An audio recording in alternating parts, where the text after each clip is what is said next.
अब हर प्रश्न का जवाब ऐसा जवाब देंगे कि वो हमेशा याद रखेंगे।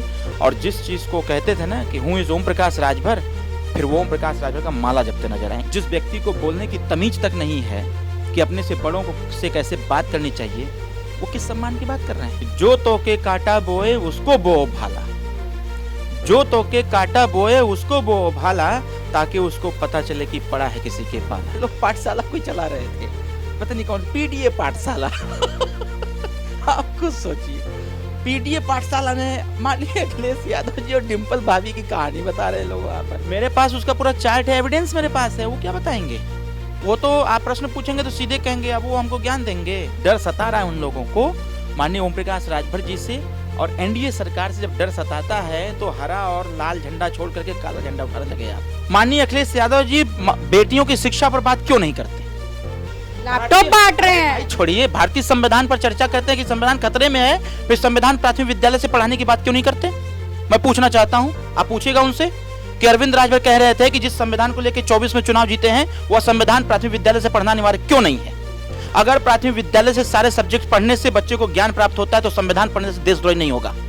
अगर इस देश में रामायण महाभारत सब पढ़ना अनिवार्य है, गीता पढ़ना अनिवार्य है, तो संविधान पढ़ना अनिवार्य क्यों नहीं है? हिंदी, फिजिक्स, केमिस्ट्री, बायोलॉजी पढ़ना अनिवार्य प्राथमिक विद्यालय से, तो भारतीय संविधान का संपूर्ण अध्ययन क्यों नहीं है? बस भैया के साथ फोटो खिंचवाने को पैसा लगी तो 10,000 दे दो, चलो एंटर हो गए। 10,000 कैमरा वाले को, 5,000 गेटमैन को, भैया बस एंटर करा दो। आपको लगता है कि पैसा लिया जाता है? मैं तो इतने समय से सपा बीट देख रही हूँ, मैंने तो आज तक नहीं देखा कि पैसा लिया जाता है। मैं उसका गवाह हूँ। आप गवाह हैं? मैं गवाह हूँ। ऑन कैमरा कह रहे हैं? अरे मैं इस कैमरे में कह रहा हूँ, मैं गवाह हूँ उसका। 9.5 महीना उनके साथ रहा हूँ और हर 3 दिन समाजवादी पार्टी कार्यालय पर जाता था गठबंधन की बात करने के लिए, सीट की बात करने के लिए।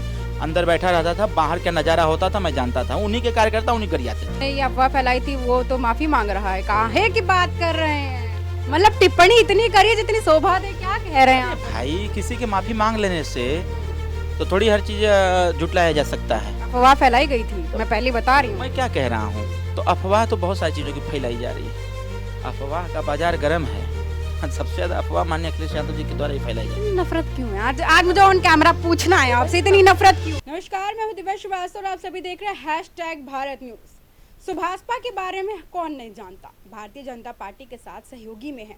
लेकिन सोचने वाली बात यह है कि अभी तक पंचायती चुनाव नहीं हो पा रहे। लगातार जिस तरीके से अखिलेश यादव समाजवादी पार्टी के राष्ट्रीय अध्यक्ष लगातार सुनाते आ रहे, लगातार आपको बता दूं कि जिस तरीके से वो सुभाषपा को लेकर के बोलते, ओम प्रकाश राजभर को लेकर के बोलते, उन्हीं सब सवालों के बीच में आज हम बात करेंगे अरविंद राजभर जी से।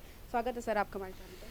बहुत बहुत धन्यवाद। क्या कहना चाहेंगे? इतना मतलब जिस तरीके से मैं देख पा रही हूँ कि रोज अखिलेश यादव के प्रति ट्वीट होता है, रोज अखिलेश यादव के प्रति जिस तरीके से समाजवादी पार्टी के प्रति इतना बोलते, क्या विचारधारा है, क्या विचारधारा लेकर चल रहे हैं? देखिए, माननीय अखिलेश यादव जी के विषय में जो इतना बोलने का उद्देश्य है वो हम बोल नहीं रहे हैं, माननीय अखिलेश यादव जी के द्वारा बुलवाया जा रहा है। भाई, चर्चा में बने रहना है तो माननीय अखिलेश यादव जी चाहते हैं कि उनका भी काम चलता रहे और हमारा भी काम चलता रहे। शुरुआत उन्होंने ही किया इस चीज़ का, और शुरुआत जिस हिसाब से उन्होंने किया, हम लोग जब उन्होंने ट्वीट किया या फिर सोशल मीडिया पर या मीडिया पर जब भी उन्होंने बोला या उनके कार्यकर्ताओं द्वारा जो उनके निर्देश पर बुलवाया गया, हम लोग उस चीज़ का खंडन नहीं करते थे कभी भी। ये होगा कि छोड़िए, जाने दीजिए, चल रहा है जैसे चलने दिया जाए। लेकिन जब यह देखा गया कि जब पानी नाक से ऊपर होने लगा तो ये हुआ कि अब जवाब देना चाहिए। शायद समाजवादी पार्टी के शीर्ष नेतृत्व को लग रहा है कि सुहेलदेव भारतीय समाज पार्टी जवाब देना नहीं जानती है। शायद उनके कार्यकर्ताओं को यह लग रहा है कि सुहेलदेव भारतीय समाज पार्टी गुलामी की जंजीर में जकड़ी हुई है और जवाब नहीं दे सकती है।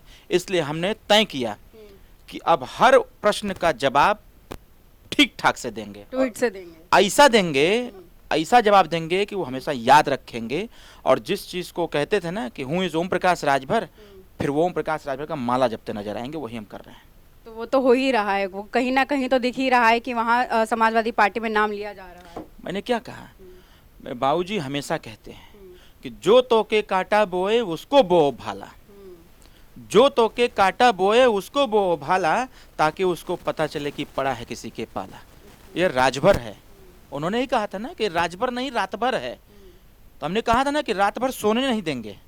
और जब आपकी आंख खुलेगी ना, पार्टी कार्यालय पहुंचेंगे तो सिर्फ एक नाम लेंगे, ओम प्रकाश राजभर, ओम प्रकाश राजभर, ओम प्रकाश राजभर। मैंने विवश कर दिया उनको और उनके पार्टी के कार्यकर्ताओं को कि अब वो मोदी जी, योगी जी का किसी का नाम नहीं लेते, नीचे से लेकर के ऊपर तक सिर्फ एक नाम की चर्चा है, ओम प्रकाश राजभर। ओम प्रकाश राजभर जी कहते हैं कि धमकियां आ रही हैं सपा के गुंडों की तरफ से। ये सपा के गुंडे क्या है? पहली बात तो सपा के कार्यकर्ता हुए ना, गुंडे कौन सा शब्द है? नहीं, जो गुंडई वाली भाषा का प्रयोग करता है उसको गुंडे नहीं कहेंगे तो क्या कहेंगे? कार्यकर्ता गुंडई वाली भाषा बोलता है? क्या भाजपा में कार्यकर्ता नहीं है क्या? क्या बहुजन समाज पार्टी में कार्यकर्ता नहीं है? कांग्रेस में नहीं है? सुभाषपा में नहीं है? निषाद पार्टी या अन्य जितनी पार्टियां के उसमें कार्यकर्ता नहीं है? उनके कार्यकर्ता भी तो हैं। लेकिन समाजवादी पार्टी के कार्यकर्ताओं की जो भाषा होती है वो भाषा दिख भी जाती है।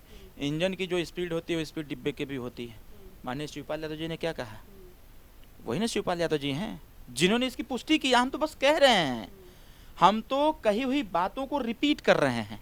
वही ना माननीय शिवपाल यादव जी हैं जिन्होंने कहा था कि समाजवादी पार्टी रास्ते से भटक गई है, समाजवादी पार्टी के लोग उचक्के हैं, लुटेरे हैं, गुंडे हैं, माफिया हैं, जमीन लूटने वाले लोग हैं, बहन बेटियों के साथ छेड़छाड़ करने वाले लोग हैं। तो जिनका नेतृत्व, जिसने पार्टी को रच रच करके यहाँ तक खड़ा किया, जब वो विपक्ष में था तो यह पार्टी लुटेरी थी, गुंडी थी, अखिलेश यादव जी फलनवा है, डेकनवा, सब कुछ था। आज जब फिर वापस चले गए तो क्या कह रहे हैं? अब एक स्टेटमेंट आया उनका ना, लगता है ओम प्रकाश राजभर जी का कुछ विशेष इलाज करना चाहिए। पहले अपना इलाज कराओ ना। अचानक से कौन सी समाजवादी पार्टी में वो मशीन रखी गई है कि जो पार्टी आपके लिए गुंडों की पार्टी, लुटेरों की पार्टी, उचक्कों की पार्टी, जमीन कब्जा करने वालों की पार्टी, माफियाओं की पार्टी, तमाम जितने लांछन थे, जितने लगाने थे, माननीय शिवपाल यादव साहब ने लगाया। कौन सी मशीन है कि उसमें चले गए तो सब ठीक हो गया? अब वो दिख रहा है। वो तो भाजपा को कहते हैं, भाजपा के पास वॉशिंग मशीन है, आपने नई वॉशिंग मशीन बता दी। कह तो रहा हूँ, तो माननीय शिवपाल यादव जी ही तो बतावे ना कि जब उनके साथ, मैं बार बार इस चीज को रिपीट कर रहा हूँ, जब उनके साथ थे तो समाजवादी पार्टी के ऊपर जितना एलिगेशन था, एवरीथिंग, अब क्या है? लेकिन कहीं ना कहीं ये चीज़ें छुपती नहीं है। उन्होंने बोला नेताजी को लेकर के, लगता है ओम प्रकाश राजभर जी का सही से इलाज करना चाहिए। तो सही से इलाज क्या है जरा बता दीजिए। तो मैं महाराज जी से कहूँगा कि सर, कोई जेल बनाने की आवश्यकता नहीं है, कोई हॉस्पिटल बनाने की आवश्यकता नहीं है। माननीय शिवपाल यादव जी ने एक इलाज बताया, वही इलाज जितने लोग लुटेरे हैं, उचक्के हैं, गुंडे हैं, जितने लोग हैं, ऐसे लोगों का इलाज उसी से कर देने की आवश्यकता है। अखिलेश जी जिस तरीके से कह रहे हैं कि भाजपा के जो जितने भी सहयोगी दल हैं उनको वो सम्मान नहीं मिल पाता, क्या लग रहा है सुभाषपा को सम्मान मिल पा रहा है? हमारे सम्मान का चिंता वो कहें करत हुआ? अगर हमें सम्मान का चिंता करत हुआ तो धन्यवाद। जो व्यक्ति खुद हम जैसे लोगों को अपमानित करता रहा, जिस व्यक्ति को बोलने की तमीज तक नहीं है कि अपने से बड़ों को से कैसे बात करनी चाहिए, वो किस सम्मान की बात कर रहे हैं? अरे अब तो राजभरों की आवाज़ उठा रहे हैं। आप बता रहे, बड़ा सा पोस्टर लगा था, उसमें राजभरों की आवाज़ उठाई गई, सपा के कार्यकर्ता वहां तक पहुंचते हैं और वो बोल रहे हैं कि ओम प्रकाश राजभर, क्या राजभर समाज का कोई व्यक्ति नहीं जा रहा है, हत्यारे हैं, जाते ही नहीं है। ऐसा लगता है ना कि पोस्टर पॉलिटिक्स वहाँ ज़्यादा होती है। देखिए, इतना अगर सिंपैथी हमसे है तो हम कहेंगे माननीय अखिलेश यादव जी से और उनके जितने भी भक्त लोग हैं, हम कहेंगे कि अपने पोस्टर पर महाराजा सुहेलदेव राजभर जी का फोटो जरूर लगाओ और पूरा नाम लिखो, महाराजा सुहेलदेव नहीं, महाराजा सुहेलदेव राजभर लिखो। अगर राजभर के हितैषी बनते हैं तब। सरकार थी, तमाम तरह की चीज़ें थी, तो कभी याद नहीं आई, आज याद आने लगा है। याद कहाँ से आ रहा है? यह याद आ रहा है माननीय ओम प्रकाश राजभर जी के कार्यों से। जब उनको लग गया कि यह दबे हुए मतदाता जो राजभर समाज के लोग थे या गरीब तबके के लोग थे, इनको तो ओम प्रकाश राजभर ने राजनीतिक, सामाजिक, शैक्षणिक स्तर पर मजबूत कर दिया है। अब ये जागरूक हो गए हैं। अब इनको दारू मुर्गा पैसा बांट करके नहीं, हड़का करके, मारपीट करके, बूथ लूट करके वोट नहीं लिया जा सकता है। अब इनके लिए इनकी बात करनी पड़ेगी। तो मैं इसको धन्यवाद देता हूँ कि कम से कम आपको चिंता तो होने लगी राजभर समाज की। तो माननीय अखिलेश यादव जी हमारे सम्मान की चिंता न करें, उनसे 100 गुना ज़्यादा सम्मान भारतीय जनता पार्टी गठबंधन में हमको मिल रहा है। और इसकी चिंता न करें। अरे वहाँ तो कुर्सी लगवानी पड़ती थी, यहाँ तो कुर्सी लगे लगाए मिलती है। यहाँ जाते हैं, यहाँ तो माननीय मोदी जी तक, माननीय पिताजी को, ओम प्रकाश राजभर जी को राजभर जी कह के बोला जाता है। तुम शब्द का प्रयोग नहीं करते हैं, वहाँ आप बोलते हैं यहाँ पर। और माननीय अखिलेश यादव जी के यहाँ तुमसे ही शुरुआत होती है, तुम्हारे पर जाके खत्म हो जाती है। पंचायती चुनाव को लेकर के क्या कहेंगे? अभी मतलब जिस तरीके से पंचायत चुनाव रोज डिले हो रहा है, जब तक अभी तक कोई डेट भी नहीं है, तारीख भी नहीं आई है। इनके भक्त कितने मूर्ख हैं, समाजवादी पार्टी के जो कार्यकर्ता कितने मूर्ख हैं। अरे भाई, चुनाव कराने की जिम्मेदारी राज्य निर्वाचन आयोग की है। राज्य निर्वाचन आयोग तय करेगा ना चुनाव कब होगा। मंत्री तो राजभर जी हैं। भाई मंत्री हैं तो एक तो नोडल एजेंसी के तौर पे काम कर रही है ये विभाग। अभी राज्य निर्वाचन आयोग कह दे चुनाव होना है तो कल चुनाव करा देंगे, उसका विषय नहीं। विषय यह है, मैं टिप्पणी देख रहा था, माननीय अखिलेश यादव जी जो इतने मतलब बड़े नेता हैं और पूर्व मुख्यमंत्री रह चुके हैं, उन्हीं की बतिया सुनकर उनके नीचे के लोग कहने लगते हैं। अब वो कह रहे हैं राजभर जी चुनाव कराना नहीं चाहते हैं, तो डॉक्यूमेंटेशन वही कर रहे हैं क्या? एक तरफ अपने कार्यकर्ताओं से उनके लोग जा करके हाई कोर्ट में पीआईएल दाखिल करेंगे, दूसरी तरफ वो कह रहे थे जाति जनगणना होनी चाहिए। जब जनगणना हो रही है तो उसके बीच में कैसे चुनाव हो जाएगा भाई?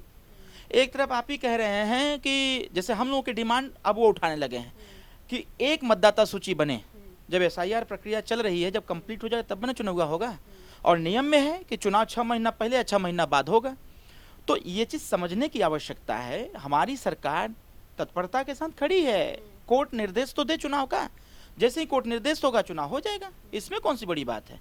इसको लेकर के बहुत ज़्यादा टिप्पणी की कोई आवश्यकता नहीं। सवाल ये भी ना कि अखिलेश यादव जी कहते हैं भाजपा डरी हुई है, उनके समर्थक कहते हैं डरी तभी तो पंचायत चुनाव नहीं करे, बाहर का डर सता रहा है। नहीं, उनको डर सता रहा है, डर सता रहा है। इसलिए जब डर सता रहा है उन लोगों को, माननीय ओम प्रकाश राजभर जी से और एनडीए सरकार से जब डर सताता है तो हरा और लाल झंडा छोड़ करके काला झंडा उठाने लगे आप।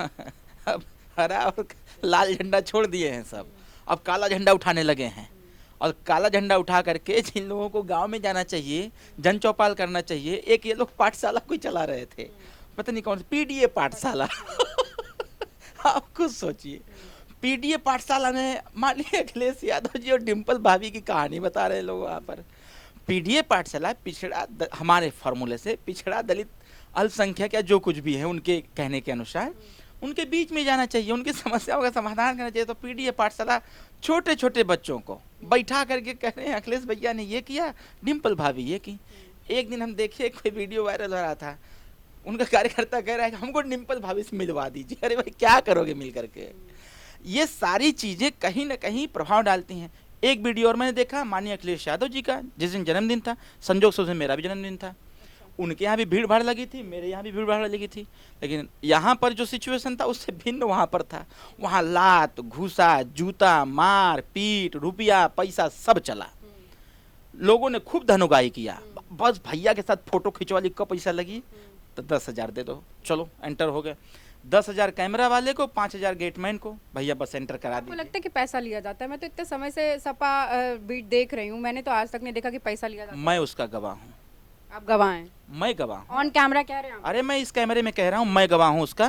9.5 महीना उनके साथ रहा हूँ और हर 3 दिन समाजवादी पार्टी कार्यालय पर जाता था, गठबंधन की बात करने के लिए, सीट की बात करने के लिए।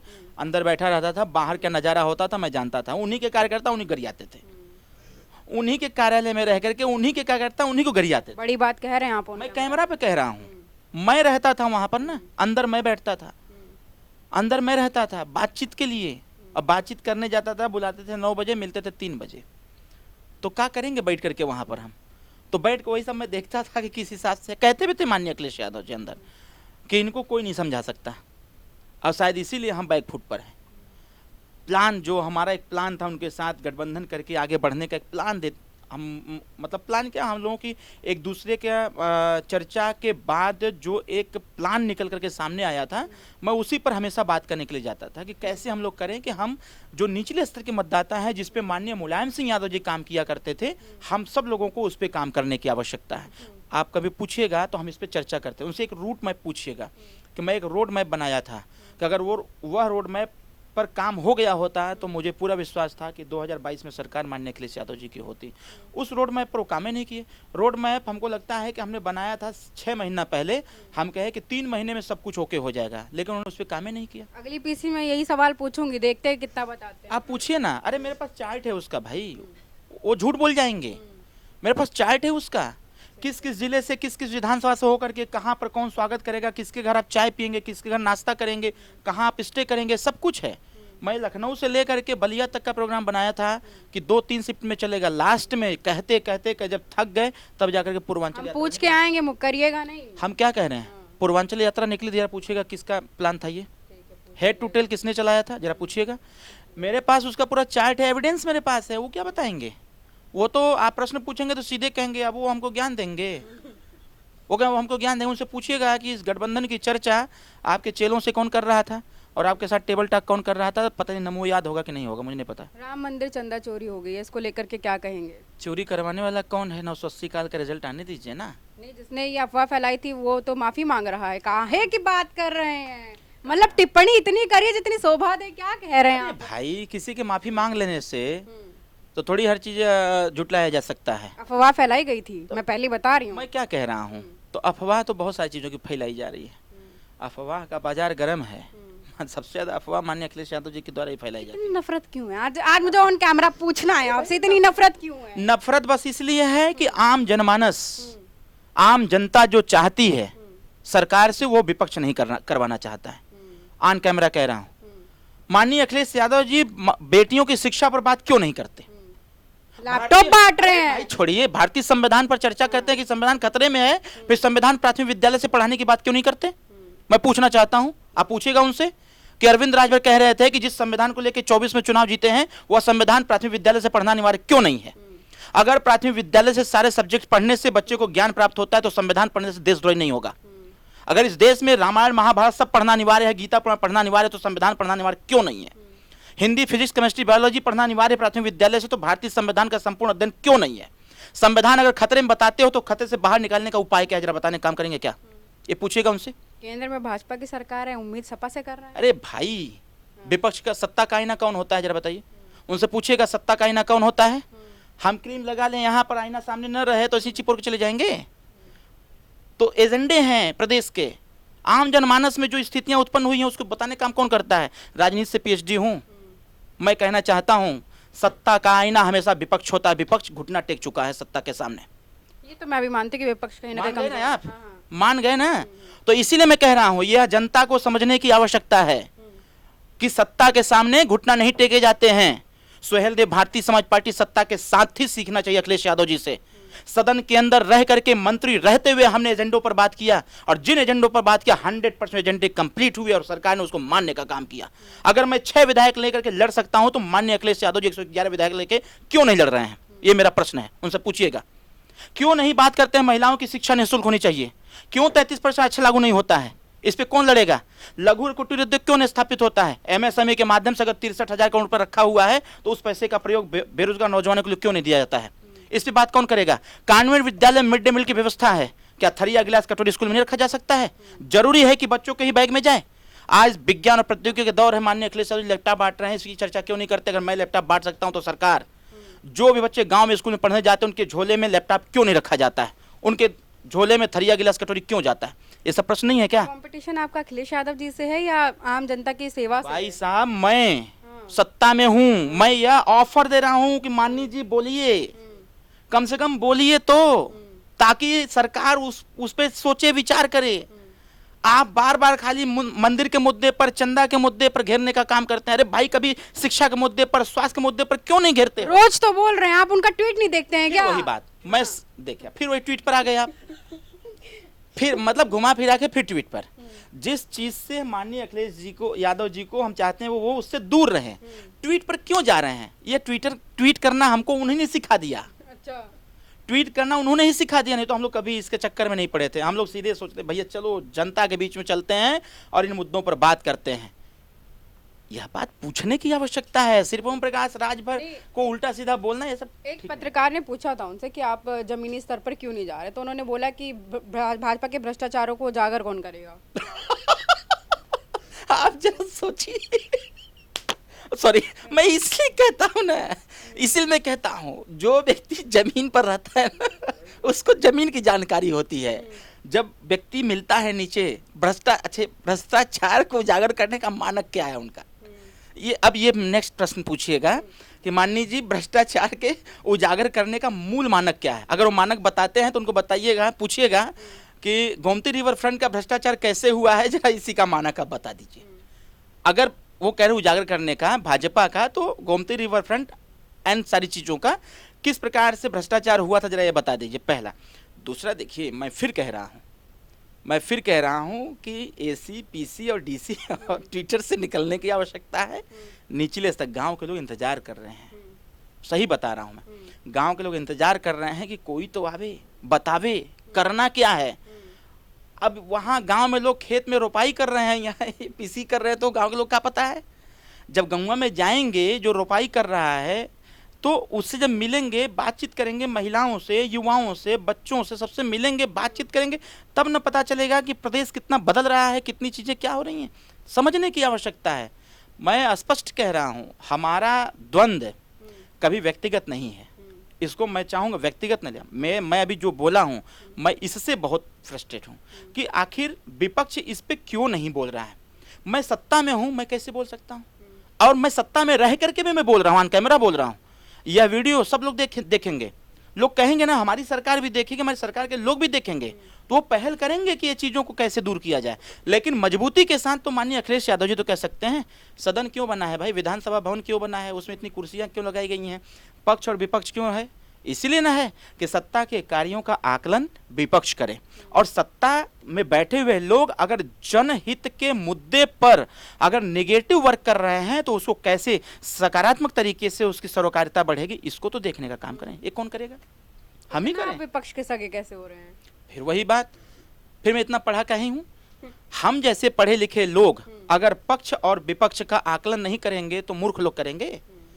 मैं तो यही बात बोलता हूं अपने युवा साथियों को, हम जैसे पढ़े लिखे लोग अगर सत्ता पक्ष और विपक्ष का आकलन नहीं करेंगे और कमियां क्या हैं उसको उजागर नहीं करेंगे तो कौन करेगा? खाली जिंदाबाद मुर्दाबाद करीबा झंडा लेके ठहरे क्या? ओम प्रकाश आजम मुर्दाबाद करे क्या?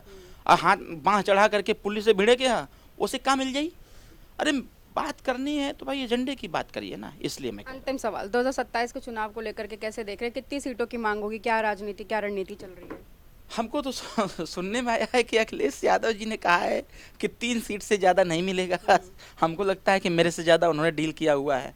सुहेल देव भारतीय समाज पार्टी 83 सीटों पर कार्य कर रही है, और उन्हीं 83 सीटों में से एनडीए गठबंधन की तरफ से जितनी सीटें मिलेंगी सुहेल देव भारतीय समाज पार्टी उस पर लड़ने का काम करेगी और जीतने का भी काम करेगी। क्या रणनीति लेकर के आ रहे हैं? क्योंकि जिस तरीके से अभी आप देख रहे हो कि दलितों की आवाज़ कहीं ना कहीं दब रही है, लगातार खबरें ऐसी आ रही हैं, तो इसको लेकर के क्या कहेंगे? चंद्रशेखर रावण जा सकते हैं, माननीय अखिलेश यादव जी नहीं जा सकते। सिर्फ यहाँ बैठ करके आवाज़ उठाएंगे कि ये गलत हो गया, वो गलत हो गया। देखिए, जो वर्तमान सिचुएशन है, वर्तमान सिचुएशन के हिसाब से सभी राजनीतिक पार्टियों को जनता के प्रति उत्तरदायी होना चाहिए। वो चाहे मैं हूँ, चाहे भाजपा हो, चाहे कांग्रेस हो, चाहे बसपा सपा, कोई पार्टी हो, जनता के हितों को के दृष्टिगत और जनता के प्रश्नों के प्रति उत्तरदायी हम सब लोगों को होना चाहिए। जनमानस में जो समस्याएं उत्पन्न हैं उसको कैसे सॉल्व करें, उसको हम सब लोगों को करने की आवश्यकता है। लेकिन जिस प्रकार की पॉलिटिक्स माननीय अखिलेश यादव या विपक्ष, मैं माननीय अखिलेश यादव जी को इसलिए कह रहा हूं क्योंकि सर्वाधिक विधायक उनके हैं, विपक्ष के लोग जिस प्रकार से साइलेंट मूड में हैं और सत्ता पक्ष के सामने घुटना टेके हुए हैं, ये चिंता का विषय है। यह बात समझने की आवश्यकता है, और आम जनमानस से उठ रही जो आवाज़ है वह आवाज़ हम जैसे लोग सुन रहे हैं, तब हम लोग कह रहे हैं कि भैया सब लोग बोलिए, तभी इसका समाधान होगा। और स्वाभाविक तौर पर है, ठंडी का पता, घनघोर ठंडी का पता तब लगता है जब चारों तरफ से एक जानवर आता है, सियार, जब वो चिल्लाने लगता है तब पता चलता है कि ठंडी आ गई है। और उसी प्रकार से जो समस्याएं हैं, उन समस्याओं के समाधान के लिए चारों तरफ से हम सब लोग आवाज़ बुलंद करेंगे तो हर समस्या का समाधान होगा। बहुत बहुत शुक्रिया। देखिए, अरविंद राजभर जी हमारे साथ थे, मुखर होकर के सारे सवालों का जवाब दिया है, खास तौर पर विपक्ष को लेकर के काफ़ी जवाब दिए। तमाम खबर जानकारी लाते रहेंगे, जुड़े रहे #भारत न्यूज़ के साथ। कैमरा पर्सन सुमित के साथ मैं दिव्या श्रीवास्तव, बहुत बहुत धन्यवाद।